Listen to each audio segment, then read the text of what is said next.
ఏదో పెళ్ళానికి పావల సుఖం కూడా ఇవ్వలేనాడు, గుర్రు పెట్టి నిద్రపోతాడు. నీకు నిద్ర ఎలా వస్తుందిరా? మా ఇద్దరు సంతానం ఏదైనా పని పాట చేసి 4 డబ్బులు సంపాదించి పెళ్ళానికి ఏదైనా కొని పెడదాం లేదు.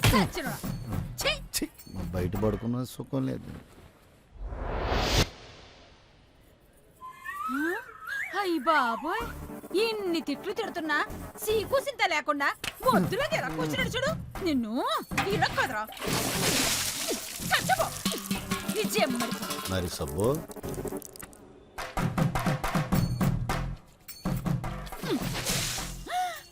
అయ్యో అయ్యో, సిగ్గు శరం మానం మర్యాద ఏదైనా ఉందయ్యా నీకు? ఇంట్లో ఇప్పు చూపించావు కానీ ఊరందరికి ఫ్రీ షో చూపిస్తున్నావు. ఏంటి ఆలోచిస్తున్నావు? నీ ఆయన ఇంట్లో లేడా? పోతలుగా. నువ్వు సంసారాన్ని రోడ్డు మీదకి తెస్తే తప్పులేదు గాని నేను రోడ్డు మీద స్నానం చేస్తే తప్ప. ఏంటి నోర్లేస్తుంది? నిన్ను గుద్దునంటే గుక్క మీద షాంపేసుకున్నదిగా సచ్చినోడా.